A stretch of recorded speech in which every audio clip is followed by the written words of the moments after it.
What's up, witches and warlocks? Puma Fist here.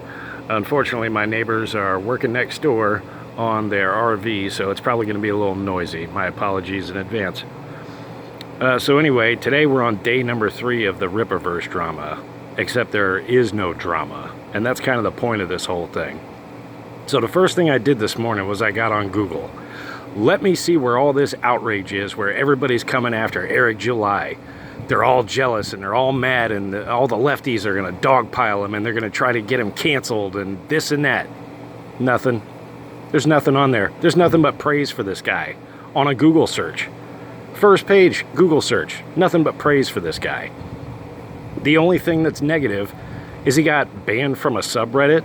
Who gives a flying fuck? You know how many threads I've created on 4chan that have gotten fucking pruned or fucking deleted? Because some fucking angry mod was mad that I was making fun of anime or something? Yeah, who gives a shit? Cry me a fucking river. So anyway, let's talk about this a little bit, because this all ties in with kind of one of the main themes that I feel real passionate about, and that is celebrity worship. And right now, the culmination of everything that I'm seeing with this Rippaverse shit boils down to the outrage culture that I've been calling out. You know, I've done this with EVS several times, and I will continue to do so. And Eric July is just in a long list of more outrage merchants. That's all this is outrage merchants. They like to pretend like they're being persecuted when they're not. Literally nobody is stopping Richard C. Myers or EVS or Eric July or anybody from doing an Indiegogo campaign or a Kickstarter to create their books. Nobody is. They haven't been blocked from that shit. The only thing that really has happened was like Richard C. Myers got into a couple of fights with personalities, like interpersonal fights. And then they blew their rape whistles at each other, and, you know, like Mark Wade and Richard C. Myers went to court, and then nothing happened. It was just dropped. Yeah, it's just a bunch of bullshit. That's the worst that comes out of this whole outrage thing. The leftists are trying to cancel us. It's a bunch of nonsense. So really what this outrage culture is what these guys do. They get you guys all pumped up telling you the leftists are coming to cancel us. They don't want us to succeed. Every day it's an uphill battle trying to fight these progressives and leftists who are trying to cancel us.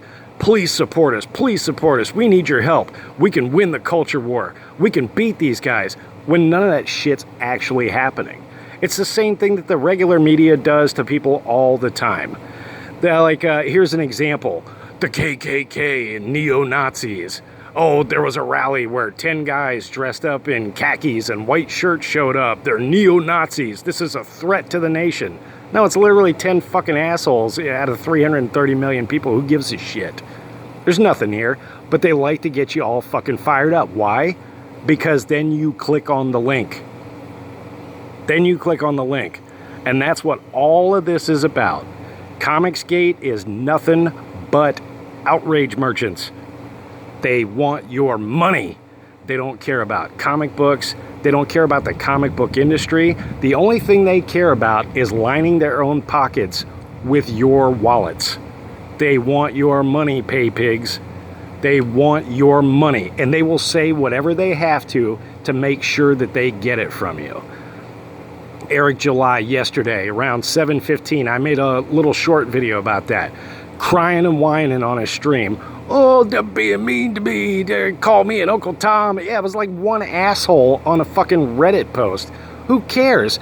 You go on 4chan, everybody and their mother is calling you the worst shit you've ever seen in your entire life on a daily basis. Cry me a fucking river. And once again, I'll reiterate, nobody's trying to stop these guys from making money. Nobody. There's never been anybody who's tried to stop any of these people from making money. So let's go on to the thought experiment. All right. Let's say that you have a company that you started where you can crowdfund money. And it's your website. It's not a third party. There's no third party auditors. And your whole point of starting it is you're trying to own the libs through your Patreons or your subscribers or, you know, whoever your fans are, wherever they come from.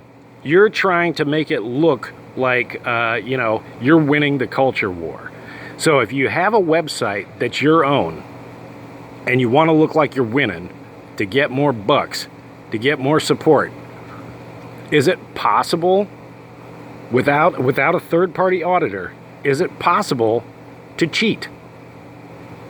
Is it possible to cheat on your own website to make it look like you're doing better than you actually are? If there's nobody accountable, it's just you and your stuff, is it possible to cheat? And then the next part of this thought experiment is, if you do think it is possible to cheat, which, hint, hint, it is, would you? And the simple answer to that is, of course you would. You would be stupid not to. You would be absolutely stupid not to cheat if you could get away with it. Of course you would. That's just human nature. Humans are always looking for the cheap, easy way out. And if nobody's watching you, and there's something that you can do that's a little dishonest, and you know you can get away with it, of course you're going to fucking do it. So that's what I think happened with this whole Rippaverse thing. He's trying to convince you that they're all coming after him, and that this is the worst thing in the world, and you got to fight the power. You got to fight the power. Except the power's not there. Nobody gives a shit outside of his fans and Comicsgate. Nobody. No, it's not even trending on Twitter. For crying out loud. So anyway, last part of this video for today. If you really, really, really want to try to challenge the big two, Marvel and DC, well, we'll say the big three, even like Dark Horse, that's going to take a lot of effort. And when I say a lot of effort, it means you're going to have about, 12 fucking titles going at the same time, month to month. And you're going to have a distribution system set up where you're getting your books in local comic book shops, where you're getting them in Barnes and Nobles, you know, Walmarts, any place that sells comics or trades. That's how you're going to beat the big two and be competition with them. Nobody's doing that when they're just crowdfunding their own shit. When you're crowdfunding your own shit, nobody cares except your immediate fans. Nobody's heard of this guy outside of fucking Twitter and fucking Facebook and whatever else he's got, TikTok or fucking Instagram and fucking YouTube. If you're not in that sphere, nobody's heard of fucking Eric July. Who?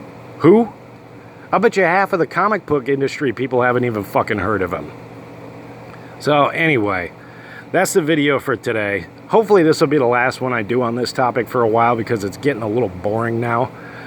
But anyway, let me know what you think below. Puma Fist out.